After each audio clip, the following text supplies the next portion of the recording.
Por la señal de la Santa Cruz de nuestros enemigos, líbranos, Señor Dios nuestro, en el nombre del Padre, del Hijo y del Espíritu Santo. Amén. Señor mío y Dios mío, creo firmemente que estás aquí, que me ves, que me oyes. Te adoro con profunda reverencia. Te pido perdón de mis pecados y gracia para hacer con fruto este rato de oración. Madre mía Inmaculada, San José mi Padre y Señor, Ángel de mi guarda, interceded por mí.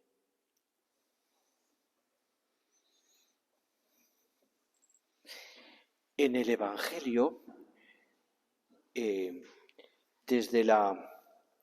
todo el Evangelio entero, desde la Anunciación hasta la resurrección del Señor, todo constituye un mensaje que está lleno de novedad. Y en toda esa palabra de Dios que escuchamos pues todos los domingos y cada día cuando vas a misa, pues se nos está transmitiendo un mensaje que le hemos llamado, le hemos dado el título de Buena Nueva. La nueva noticia de salvación y por tanto una noticia buena que nos da esperanza. De hecho, cuando el Evangelio conserva, por así decirlo, la frescura de la primera vez que lo escucharon los apóstoles y los discípulos y toda aquella gente. Y el Evangelio, cuando lo lees despacio, vas meditando y haciendo pues eso, no solamente una lectura rápida, sino pausada y rezada y meditada, te vas dando cuenta que todas esas palabras que el Señor dice allí, que tú escuchas del Señor, pues te las está diciendo a ti personalmente. Siempre me han dicho, siempre he escuchado, y es así, que el Evangelio es un libro vivo, porque el autor del Evangelio, que es Dios, está vivo y por tanto está hablando continuamente el Evangelio. Te va diciendo cosas que llegan al corazón. No es un libro antiguo escrito hace 2000 años por unos autores desconocidos que relatan unos hechos históricos sin más. No, está escrito, dirigido, orientado de esa manera por Dios. Y por tanto nos está hablando de algo que sigue siendo también hoy día novedad. Por eso no deja de tener la fuerza que tiene la palabra de Dios. Por eso en la liturgia incluso, fijaros, lo que es el Evangelio tiene un significado y un rito donde se venera el Evangelio de una manera especial, porque es la palabra de Dios. En el Evangelio nos ponemos de pie. Las lecturas, que también es palabra de Dios, las escuchamos, pero las escuchamos sentados. En el Evangelio el sacerdote lo besa después y el obispo con él, a veces en ceremonias más importantes, da la bendición con el libro del Evangelio. Es la palabra de Dios que nos llega al corazón. Y esa palabra de Dios que se mete en nuestros corazones, pues de alguna manera lo cambia todo. Sus enseñanzas, las enseñanzas del Señor, pues están como renovando continuamente nuestra vida, porque nos conoce muy bien, porque sabe a quién van dirigidas, porque el Señor, porque somos, ya lo decíamos esta mañana, hijos suyos y hemos sido hechos a su imagen y semejanza. Por tanto, todo lo que allí está escrito, digamos, es eterno, en el sentido de que sirve para los hombres de todas las generaciones, de todos los tiempos. Además, el Señor lo hace nuevo, es decir, le da un sentido distinto a toda la palabra de Dios. Podríamos decir que la predicación del Señor viene acompañada de una especie, diríamos, de un aire nuevo y liberador, de una esperanza que cambia un poco el sentido de todo. Es verdad que ya el Señor se había revelado en los 10 mandamientos, por ejemplo, a Moisés y a Abraham también, pero Cristo le da un sentido nuevo y convierte el Antiguo en Nuevo Testamento. y da un mandamiento nuevo, y da una esperanza nueva, y nos enseña también a tratar a los demás de una manera distinta. Es una ley nueva que entra en el corazón del hombre y lo cambia. Pues mirad, toda esta novedad del Evangelio, de la palabra de Dios, esta novedad de la presencia y de la acción de Cristo, se percibe además de un modo que puede parecernos, podríamos decir, siendo la belleza que tiene y siendo la novedad que tiene, a primera vista desconcertante. ¿Por qué? ¿Por qué? Porque hay muchos que le rechazan. Tanto a él como a la palabra de él. ¿Te acuerdas lo que leemos en San Juan? Vino a los suyos, pero los suyos no le recibieron.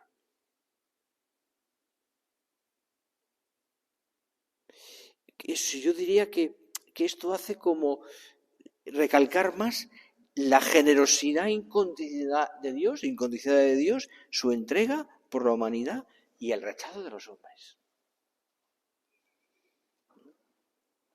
Un rechazo que a los hombres les lleva, evidentemente, pues a dar la espalda a Dios.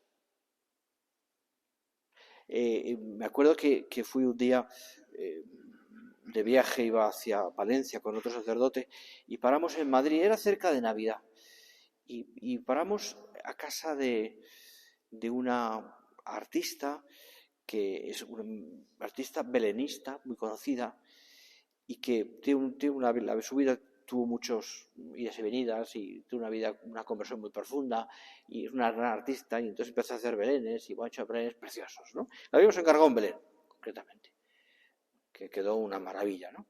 Entonces estuvimos una tarde allí con ella tomando café, enseñándonos los belenes que tenía, ese belén cómo quedaba, los detalles que quería mejorar, detalles pequeños, les insistimos una serie de cosas, bueno, muy bien, o sea, muy dócil, muy bien. Y entonces nos fue enseñando belenes y nos dijo, mire, en el fondo yo cuando construyo un belén, lo que quiero es, además de manifestar el misterio, es transmitir un mensaje. Por eso cada belén tiene su qué. Y les voy a enseñar uno que me costó mucho hacerlo, nos dijo, pero que yo quería transmitir algo muy concreto. Concretamente, el amor a Dios, lo que dice San Agustín, en aquel texto suyo de las dos ciudades, ¿no? El amor a Dios construyó una ciudad y el rechazo de Dios construyó también la ciudad terrena, la ciudad del cielo y la ciudad terrena, ¿no?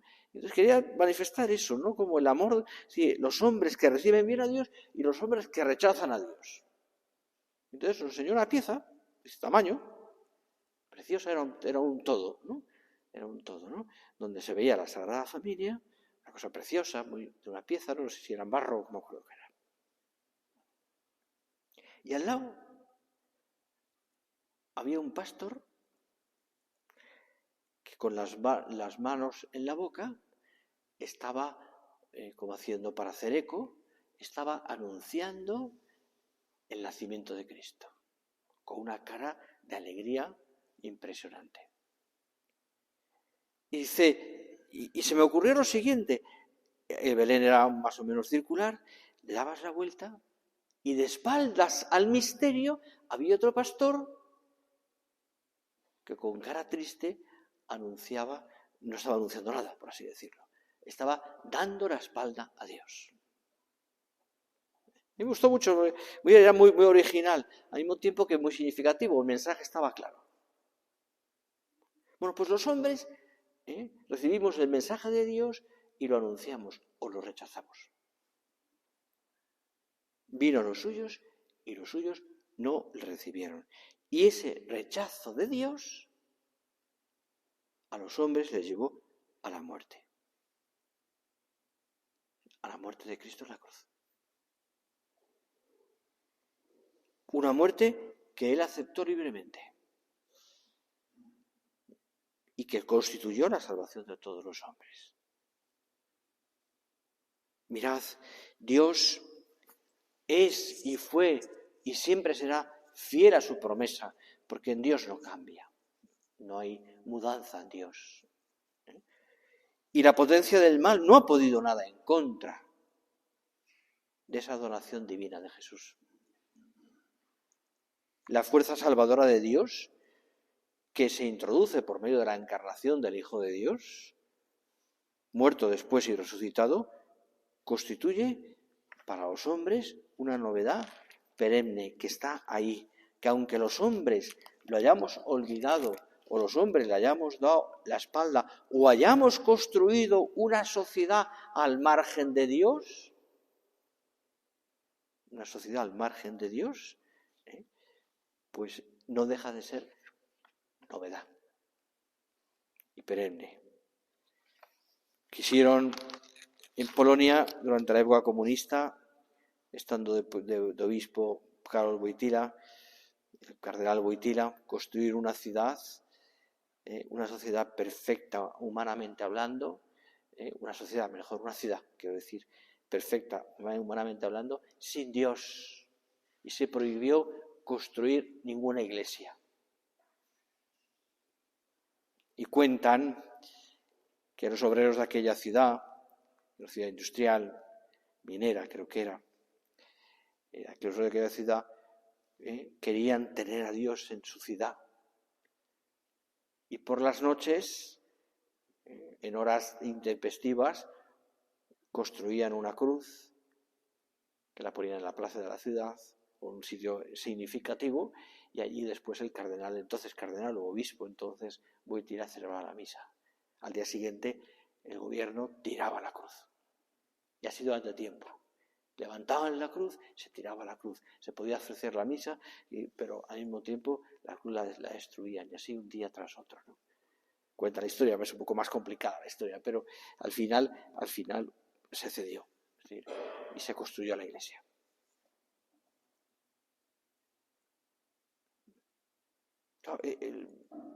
Dios ha hecho Dios nos ha dado, sí, la encarnación ha renovado la vida de los hombres.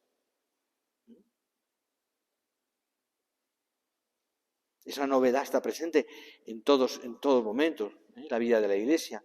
Y el mensaje que el Señor nos transmite a través de esa novedad es que Él ha resucitado y, por tanto, si ha resucitado, el mundo puede cambiar. Cada hombre, cada mujer puede cambiar. Porque ya no estamos, por la resurrección del Señor, sujetos al pecado y a la muerte. Yo hago nuevas todas las cosas, dice el libro del Apocalipsis. Yo hago nuevo todas las cosas. La vida de Cristo ha renovado la vida de los hombres.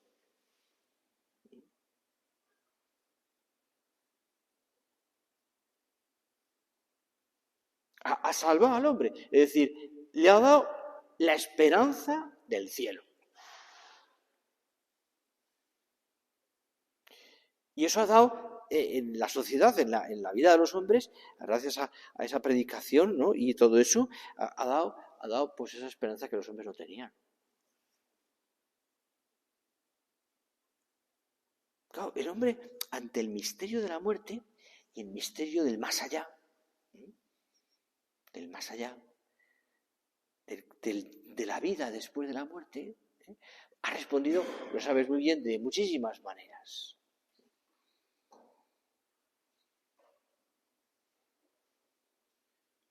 Algunos pensaban que no hay nada, piensan que no hay nada,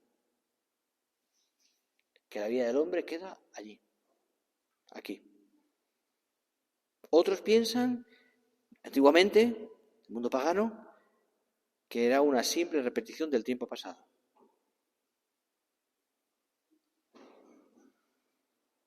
Otros que todo era cíclico y que lo que había pasado antes volvería a pasar después.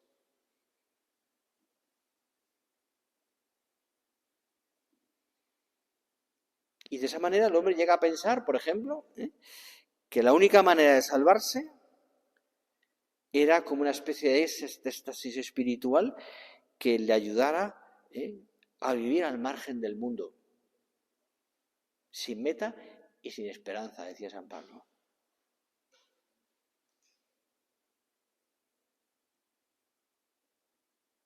Incluso, fijaros, en aquellos primeros siglos del cristianismo, los paganos se guiaban porque tenían la razón, que es que la razón queda por Dios. Se guiaban con una especie como una ética más o menos recta, que sí, creían en un Dios, le daban un culto con frecuencia, pero buscaban su comprensión y su consuelo, pero les faltaba la esperanza del futuro feliz. La muerte seguía siendo un enigma. Un enigma. Para muchos hombres sigue siendo un misterio. El mysterium mortis. Y es verdad. ¿Y qué pasa? ¿Y cómo lo enfocamos nosotros? ¿Cómo lo enfoca un cristiano? ¿Cómo nos ha enseñado el Señor con esa renovación de todas las cosas que te decía? Porque pues fíjate, porque pienso y se lo digo al Señor también, porque en nuestra oración, el deseo de vivir eternamente es una aspiración profunda en el hombre. Cuando pasan los años y nos va haciendo mayores, no lo somos, pero en fin, pasarán los años, veremos más de cerca el momento final y enfocaremos las cosas de una manera distinta. Nos daremos cuenta, yo creo también, con el tiempo, y eso lo va aprendiendo uno con la madurez también y la responsabilidad, que hay muchas cosas, muy pocas cosas importantes, que muchas son muy relativas, que hay muchas pequeñas preocupaciones que son absurdas, que hay muchos afanes y situaciones que yo deseo y procuro, que sí son buenos, pero que a veces no hacen ni falta. Queremos eternizarnos, perpetuarnos, y lo manifestamos de muchas maneras.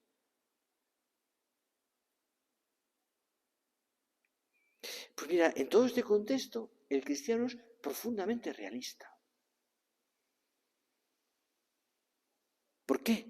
Porque sabe que con la muerte, todos esos sueños fatuos, absurdos, de eternidad, en el sentido humano, o de construir se acaban.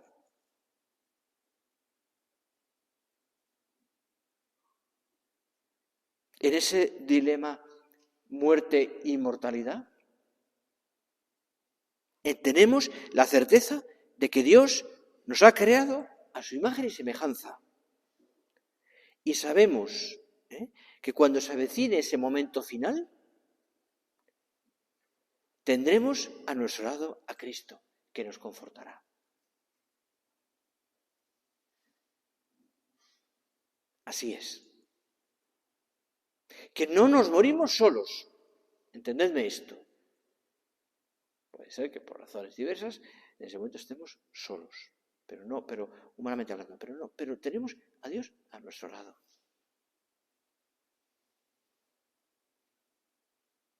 El cristiano realista está convencido de que el mismo Jesús, al que durante estos años en la tierra tú has amado, has procurado amar, le has imitado, le has servido, te va a recibir en el cielo.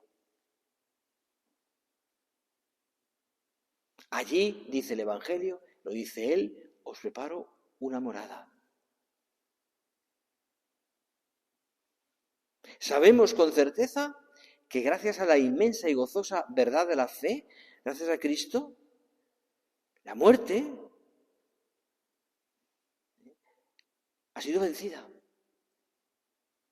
No es el final de todo. No es el final de todo.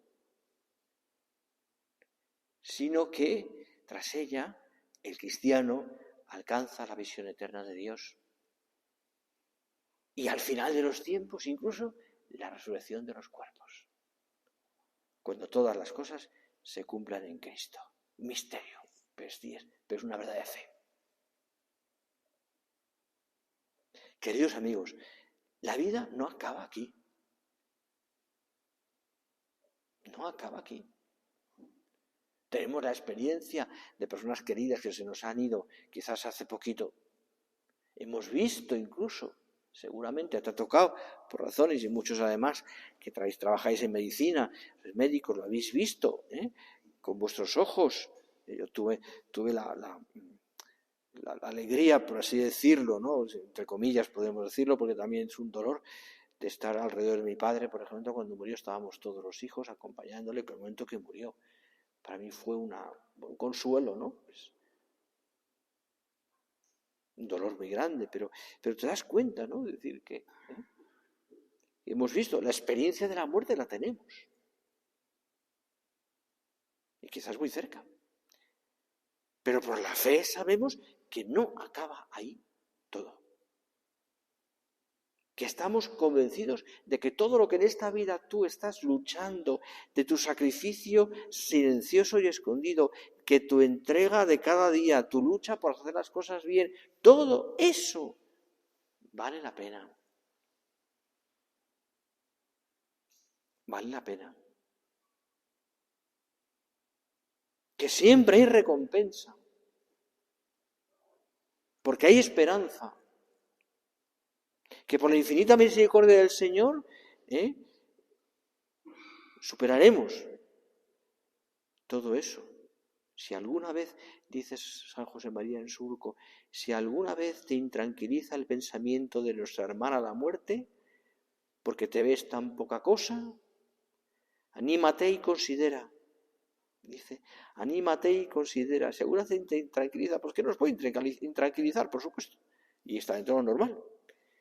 Sigue diciendo, Anita, anímate y considera, ¿qué será ese cielo que nos espera cuando toda la hermosura y la grandeza y toda la felicidad y el amor infinito de Dios se viertan en el pobre vaso de barro que es la criatura humana y la sacien eternamente, siempre con la novedad de una dicha nueva? Es un pensamiento muy bonito, pero que creo que hay que darle vueltas, porque es verdad, ¿qué será? De ahí yo saco una primera consecuencia, hay más cosas aquí que iremos viendo si me da tiempo, pero la primera consecuencia que es algo que saco inmediatamente cuando uno piensa así las cosas, desde ese punto de vista de la esperanza, por supuesto es, oye, que todo lo que hacemos, aunque te parezca indiferente o de poco valor, vale la pena.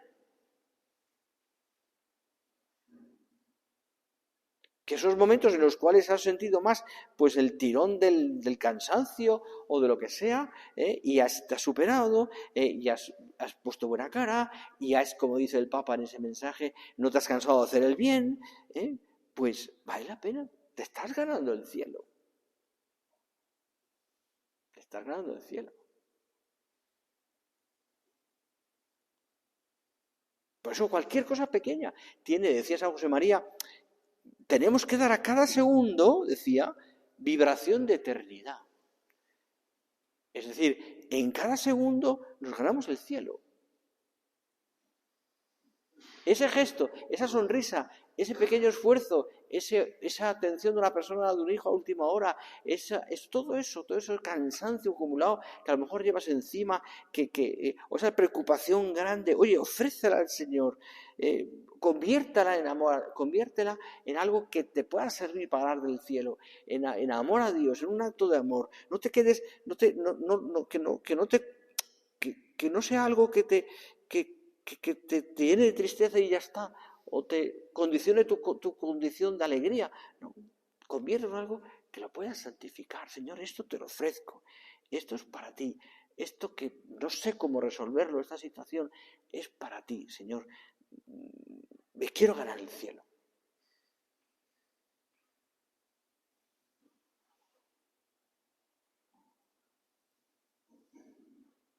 Mira, dice la Iglesia que la novedad de la resurrección ya está aquí, presente.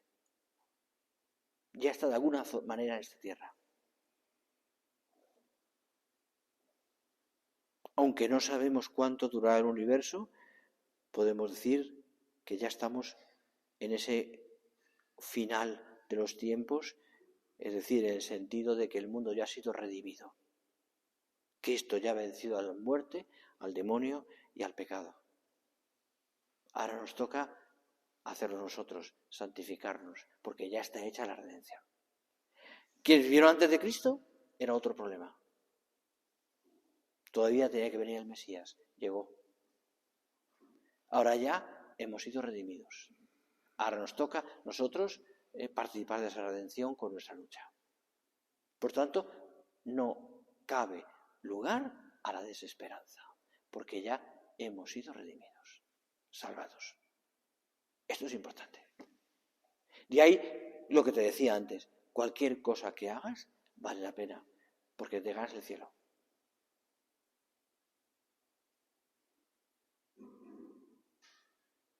Por supuesto.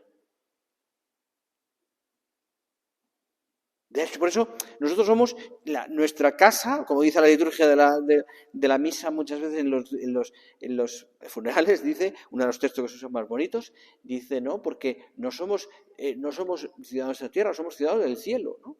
Porque la vida de los que creemos, Señor, no termina, se transforma. Dice, no termina, se transforma. La vida de los que tenemos fe no termina, se transforma. Y adquirimos así una mansión eterna del cielo. Esa es nuestra casa. Ese es nuestro hogar. Y allí eternamente gozaremos de Dios, de su presencia. Lo harás con los tuyos, con las personas que quieres. Por eso vale la pena el cielo. Por eso vale la pena el cielo. Por eso vale la pena vivir aquí en la tierra, con todas las inconvenientes y limitaciones que tiene también la vida aquí en la tierra, aquí en este mundo, haciéndolo, convirtiéndolo también a través de tu santidad y a través de tu lucha en un cielo, en una parte del cielo. Una parte del cielo. De ahí que nos diga el Señor, en la tierra, en el mundo, sin ser mundanos. Sin ser mundanos.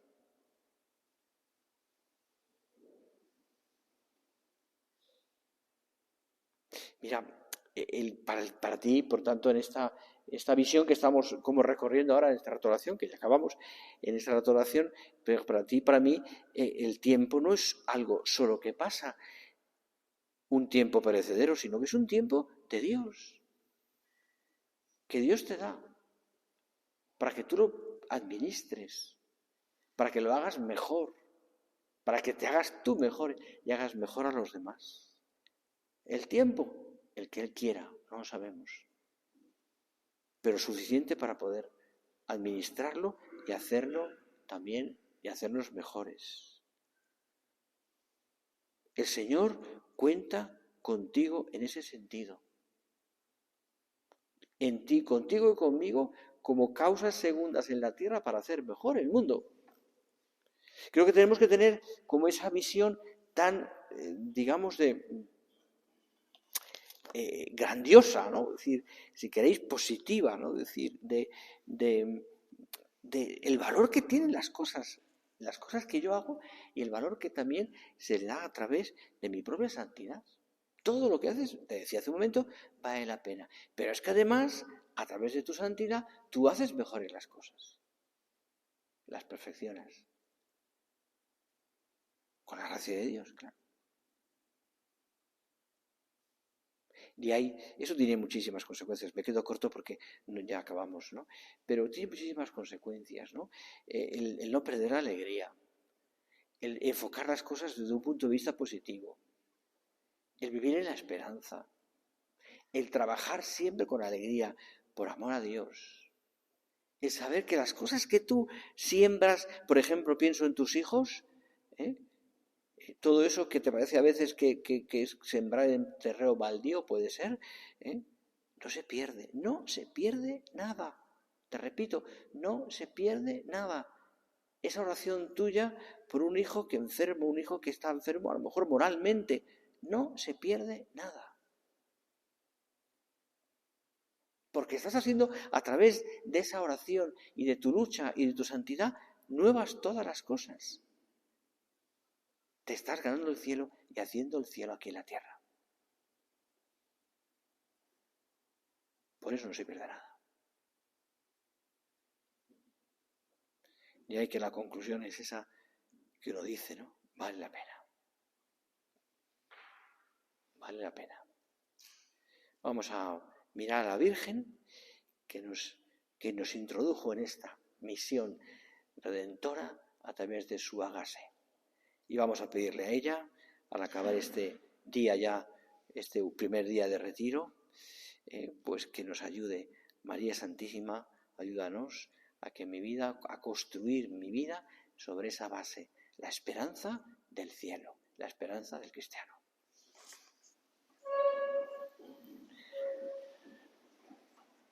Te doy gracias, Dios mío, por los buenos propósitos, afectos e inspiraciones que me has comunicado en esta meditación. Te pido ayuda para ponerlos por obra. Madre mía Inmaculada, San José, mi Padre y Señor, Ángel de mi guarda, interceded por mí.